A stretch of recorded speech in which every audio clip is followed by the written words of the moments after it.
My name is Olakunbi Uzochukwu, the Creative Director of April by Kunbi and the MD of the Delborough, Lagos.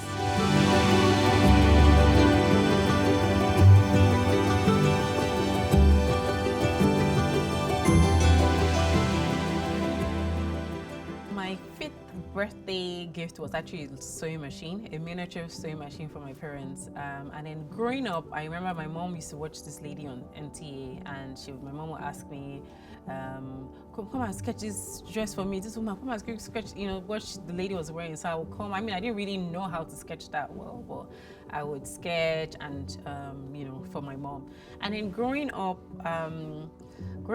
I was very small, like I was very tiny, and I could hardly find my outfit in the my age category. I always go to the junior section, and I wanted to make stuff for myself. So I started saying, I got a tailor somewhere. Anything I liked, I didn't find in my size in the adult section, I will give it to the person to make for me.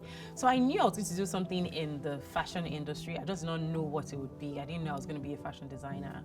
And then I worked with a company where I was their PR manager, and we used to do a lot of events that would need like ushers and all that. So I started experimenting, would I say, with them.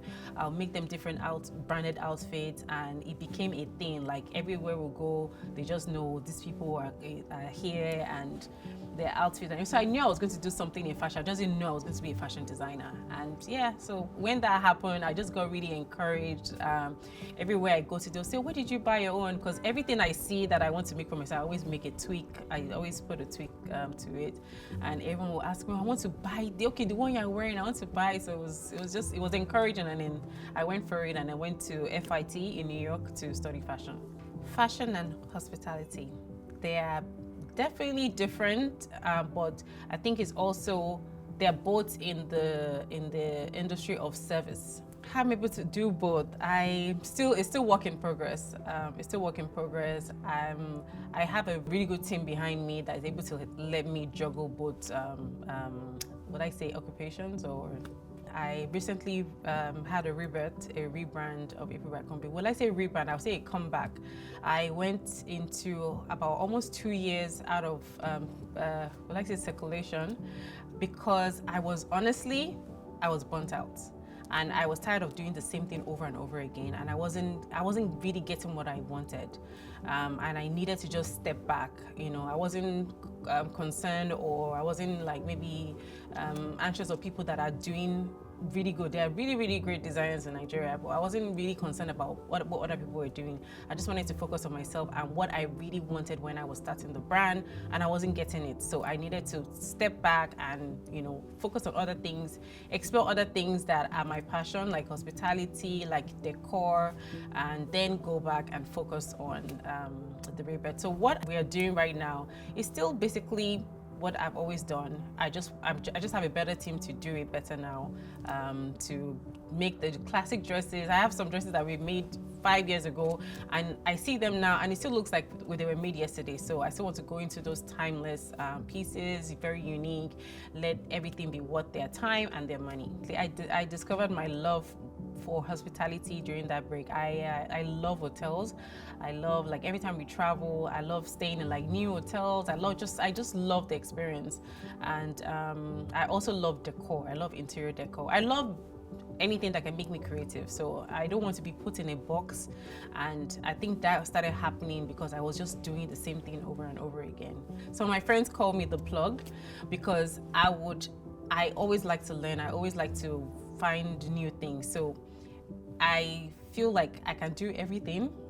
Through crisis strengthens me, but I feel like I can do everything. I just like to learn, and I just like to improve whatever it is. It could be a bottle of water. I just want to improve it. I would say what keeps me going is the joy that I bring to people that are wearing my outfits. The fact that people can part with their money in this economy, and in these times, and they can part with their money to buy something that I made, buy something that I designed, is very fulfilling. The challenge running a business in Nigeria, as most of any entrepreneur will tell you, is infrastructure. No lights, no diesel, no this, and also manpower. A lot of people don't want to work anymore. they want the quick fixes. They don't really want to put in time. So even getting the right staff, we don't have stable people working these days, or people that want to work these days. And then infrastructure, those are, I would say, are the major challenges. And obviously the exchange rate as well. Most designers that I know, with the kind of things that you want to be unique, we have to source for trimmings, fabrics and all that out of the country, and then you have this dollar rate that keeps increasing. You have to keep changing money, so those kind of things affect, you know, production and so on. The very first wedding dress I made was posted on Bella Niger, and Bella Niger had it on their display icon on Instagram. This was when Instagram was really new, for months. So shout out to Bella Niger and all the other blogs and pages on Instagram that promote work without even having to pay anything for it. They promote your work, they put you out there for people to see you, for people to know you. So yeah, when the feedback comes, I mean, I've been doing this for about 15 years now. So when it's nice, it's a nice feeling to just have, oh wow, this dress is really nice, you know. Yeah, it's a good feeling. I'm still a work in progress, but the few things that mistakes, I learn and I unlearn. I'm not rigid in my thoughts. I think I know what I want most of the time, but I'm also open to other views. So with things that I've done in the past, I've said this before a few times, but I will say it publicly. Before, when I started, we used to use a certain type of pin, which a lot of designers will know it doesn't have a ball end, like it's just a pin, literally. And there was one time we used it, and some of it, because it's so tiny, you know, it got embedded into a dress, and someone wore it, and I think she got she felt it. It didn't prick her or anything, but she felt, you know, something was there, and then she saw, oh, there was a pin inside my dress, and that was an alarming thing. Thankfully, she was very graceful about it, and she was like, okay, you know, you guys just do. So when that happened, I had to look for another alternative, which is what most people do now, which is the pins that have the ball at the end. So many things that happen along the way that you learn and then you unlearn. Things that didn't work that you thought would work.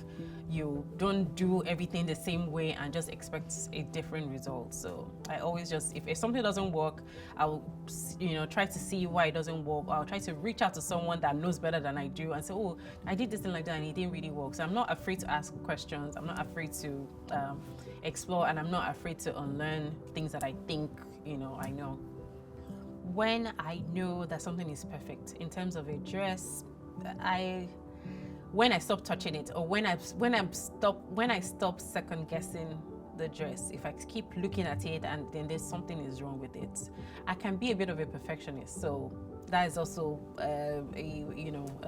like say a downside to it. But when it comes to hospitality, like setting up a room, for example, I'm very, very finicky and I pay attention to details. And I always say to like my staff, if I can see it, there'll be somebody out there that can see this thing. And for that one person, you need to make sure this space is as perfect as possible.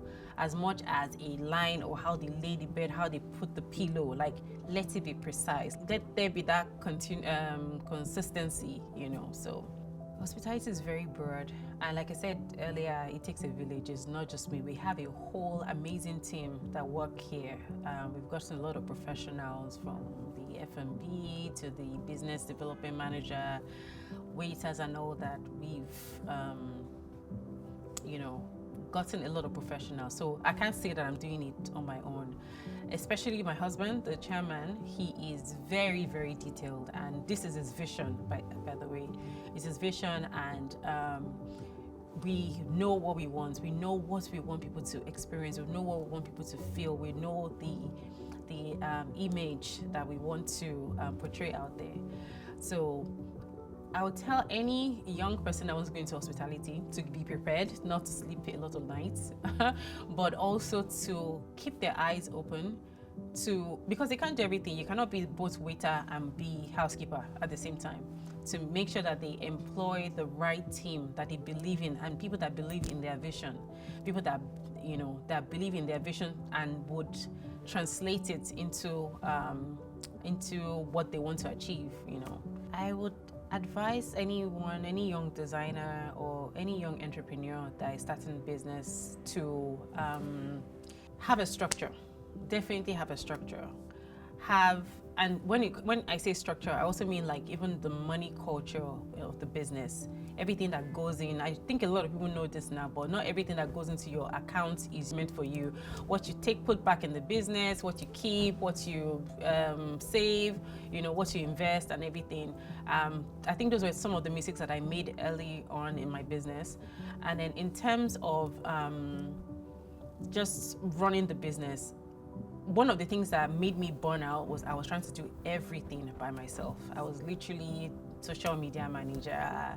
I was everything, and it got overwhelming. So I think whatever industry, for example, fashion industry, I think it's so broad. I always tell some younger designers that send me messages and all that look, you don't have to be a fashion designer. There are a lot of job descriptions that you can do within the fashion industry without you having to be a tailor or follow up tailors. You can be an illustrator, you can be a pattern maker, you can be a lot of things. You can even just be someone that does the posting, like fashion sort of posting or a display in the window. But everyone kind of wants to be a designer, and then it gets really overwhelming.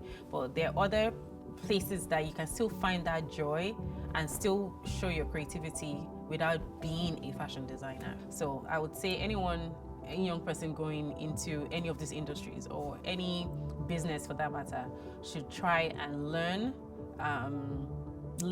and study the business that they're going into and try to find a mentor that they respect in that business.